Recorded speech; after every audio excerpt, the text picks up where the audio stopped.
This is Rabbi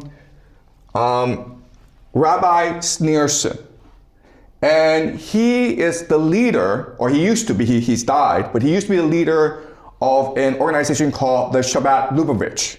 I'll be talking more about Shabbat Lubavitch as we go along, okay? But I introduce you to him now. This is the year 1990, and he is talking to Benjamin Netanyahu, who is a young and upcoming politician in Israel, okay? And so let's look at the conversation.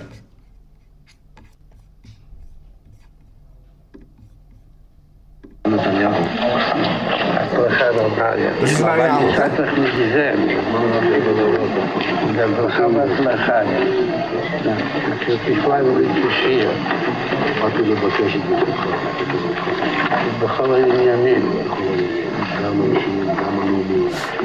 מה שישראל לאחרונה נתפסו כמה עניינים. מה שהוא עוד, וגם משהו שעדיין משאיר ליבו. אז הייתה משהו במה ידיעתו. עושים. הכנראה שהיא מספיק, שהיום כבר כמה שעות מגיעים עדיין ליבו.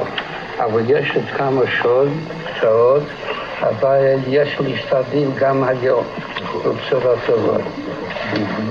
Okay, so what's going on here? Okay, so as an up-and-coming politician, Netanyahu is going to the rabbi, and the rabbis are the most powerful people in the Jewish society. He basically says, will you give me your blessing? Will you support me in my political endeavors? And the rabbi says, yes. They also talk about how things are progressing, okay? So another way of saying this is that there's almost like a plan in motion to achieve certain religious objectives, and things are going well. But the Rabbi Sneerson says, but they're not going fast enough because we need the Messiah, the great leader of the Jewish people, to come, and we can set in motion things that will force the coming of the Messiah. So let's speed things up, Netanyahu. Okay? So what this is, I'll explain later on, okay? But I want you to be aware of this, who these people are. Rabbi Sneerson is very important for our story. And Netanyahu, of course, is the current Prime Minister of Israel. All right, let's continue.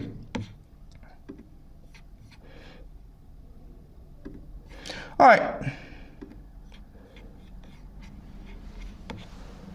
We want to know what you're reading now. What I'm reading? Yeah. It's called The Jews Against Rome. What made you pick it up? Well, we lost that one. I think we have to win the next one. We want to know what you're reading now. Okay. All right, so that's a very quick exchange, okay?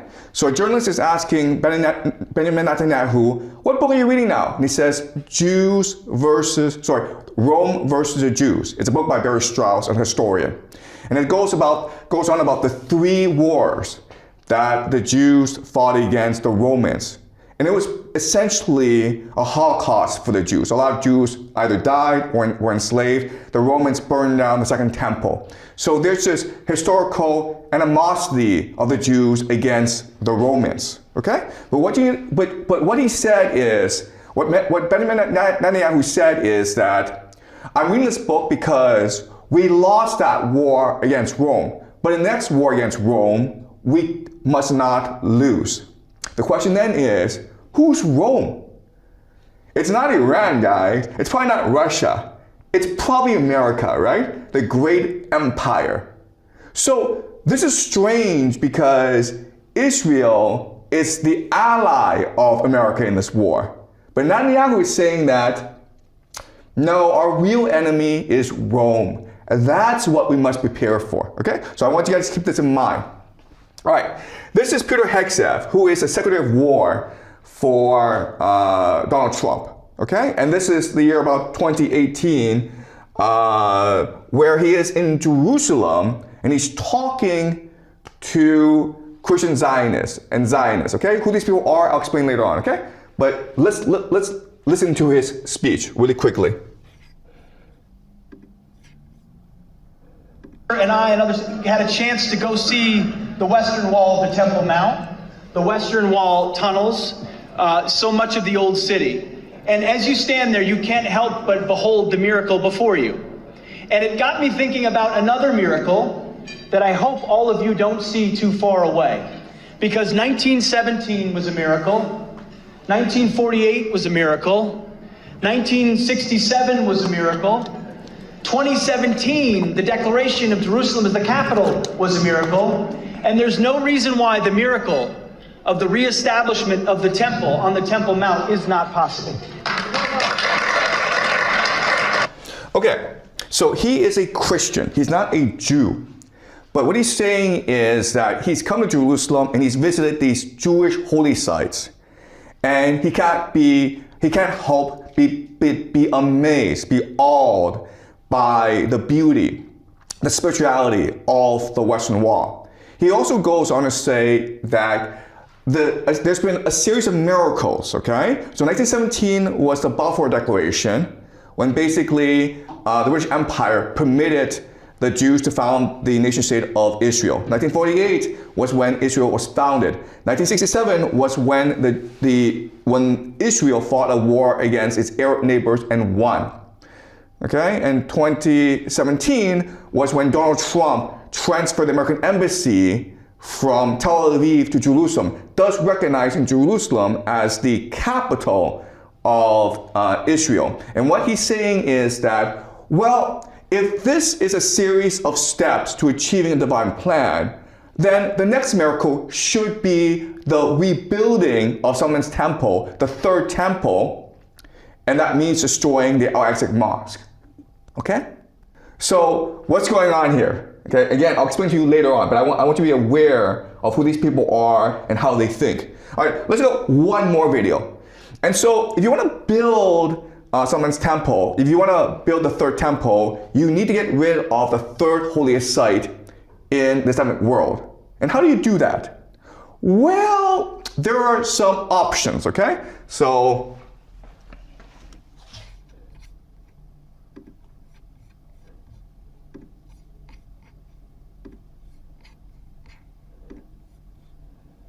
missiles will hit the mosque and clear the place for the third Bet HaMikdash. That could also be a miracle. If it was up to me, the last time when they shot hundreds of missiles, I would pretend that one missile came from Iran and shoot it down. You know, then all the Arabs will go against Iran, it will be the end of the problems. You make them fight with each other, this bunch of lunatics. Never too late, you deal with a bunch of cowards. Okay, so this is a rabbi in Israel. He's saying how last year, during the 12-day war in June, Iran was firing missiles at Israel. And what he's saying is, you know, that was an opportunity for us to pretend that Iranian missile hit the Dome of the Rock, the Al-Aqsa Mosque, thus destroying it. And then the Arabs will blame the Iranians, and the Arabs will go to war against the Persians. And then we can just sit back and laugh at these lunatics. Okay? So, again, this may be confusing to you as to who these people are, why they are saying these things. All right? But now what I'm going to do is explain to you what is really going on. Okay? And I keep on saying this, but it is hard from a geopolitical perspective to explain this US-Iran war. You have to look at the religious perspective, okay? The religious angle, and that's what I want to focus on today. So again, this is the three holiest site in the Islamic world.